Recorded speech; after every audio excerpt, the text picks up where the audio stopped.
objetivo dessa aula é que vocês possam compreender a importância do tripé da ciência, que é a verdade, a evidência e a certeza.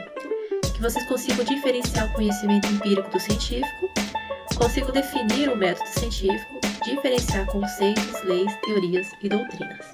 Vamos lá? A ciência é a busca pelas respostas. E essas respostas não necessariamente elas são verdadeiras por completo na ciência, como veremos aos poucos. Então, a ciência ela é constituída de evidência. A ciência ela é fundamentada em fenômenos que são observáveis, que são as nossas evidências. A verdade, que não necessariamente é uma verdade absoluta, ela pode ser mutável. E na certeza. Vamos ver cada uma dessas informações. A evidência, ela traz a relação entre as manifestações e os fenômenos. Como que ela faz essa relação entre manifestação e fenômenos? Por meio da essência das coisas. Então, a evidência, ela vai buscar conhecer a essência de cada um dos fenômenos físicos, fenômenos biológicos, fenômenos de qualquer natureza que seja de interesse da ciência. A ciência busca a verdade das coisas, mas qualquer cientista tem noção de que a verdade que ele está olhando é simplesmente uma parte, um fragmento de um todo. Mascarenhas vai dizer que, quando ela é encontrada, ou seja, quando a verdade é encontrada, uma manifestação da essência do objeto estudado. Então, a verdade que a gente diz na ciência é porque a gente conseguiu caracterizar, conseguiu trazer um significado em cima de um fenômeno ou uma característica do nosso objeto que a gente está estudando. Isso que vai ser a nossa verdade.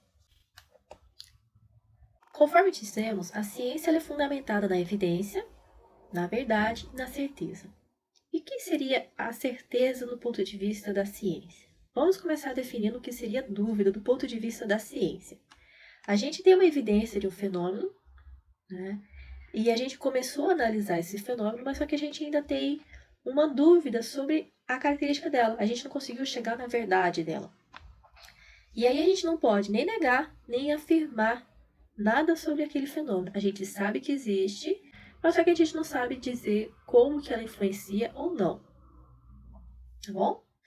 A opinião é quando as evidências elas não são fracas para você desconsiderá-las, mas também não são fortes para você ter uma certeza de que aquilo que você está investigando é uma verdade. Então, ela se torna uma opinião. Você não tem fundamento suficiente, mas também o fundamento que você tem não é totalmente desprezível. E aí, por fim, a gente tem a certeza.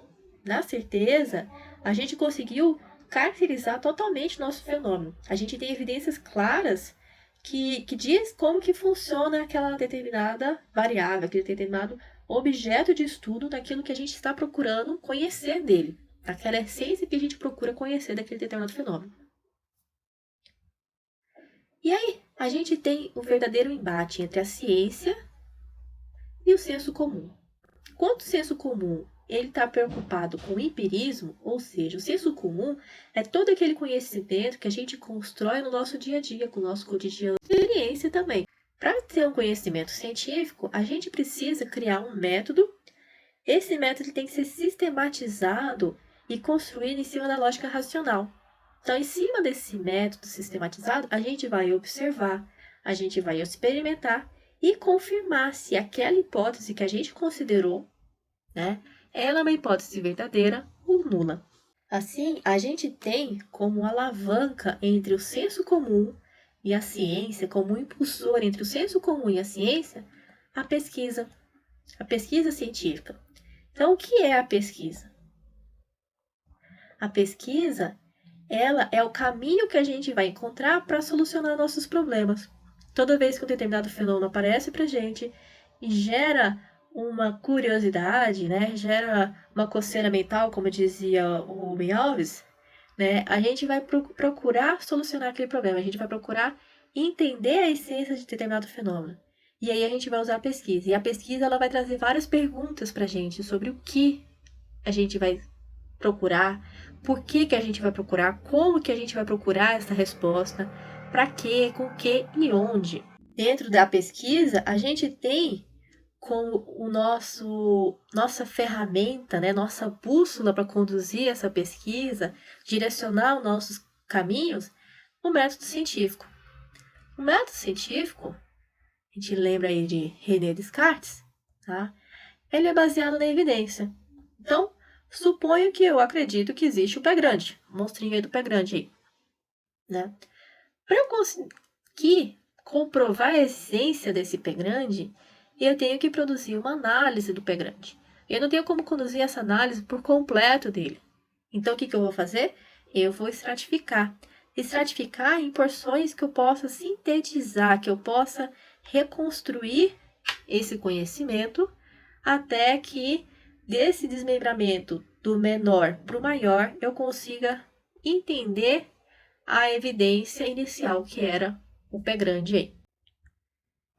Junto com esse arcabouço de ferramenta, né, do método científico que Descartes vai mostrar para a gente também tem algumas ferramentas, alguns blocos que vão construir essa verdade, esse caminho de procura pela verdade, que é a pesquisa. Então, primeira ferramenta que a gente vai ter aí são os conceitos. O que são conceitos? A gente tem a técnica e a gente tem o fenômeno. Bom, então a técnica para obter os determinados fenômenos, a técnica para mensurar esses fenômenos, explicar esses fenômenos e reproduzi-los são os nossos conceitos. As leis correspondem a um padrão. Eu observo por meio de técnicas, né, por meio de conceitos que eu crio, os fenômenos e vejo que eles têm determinados padrões. E aí eu vou nomeá-los, né, eu vou caracterizá-los, esse padrão, em cima das leis. E aí, se eu tenho vários fenômenos que apresentam leis semelhantes em si, eu consigo criar, então, as teorias. Então, a teoria nada mais é do que um pacote. Um pacote cheio de leis juntas que vão estruturar um conhecimento. Então, a gente tem a teoria da relatividade, teoria evolucionista, que são baseadas em várias leis. Por fim, a gente tem as doutrinas. As doutrinas, elas vão ser carregadas de valor moral, filosófico e político para conduzir a gente nas ações. Então, ela não necessariamente ele tem aquele viés lógico e racional da ciência, tá? Mas ela conduz a nossa busca pelos fenômenos e explicação. Mascarenhas vai dizer que as doutrinas é o encadeamento de correntes de pensamentos que não se limitam a constatar e explicar fenômenos, mas o apreciam em função de determinadas concepções éticas e à luz desses juízos, recomendam certas medidas e proíbem outras. Agradeço a atenção de todos.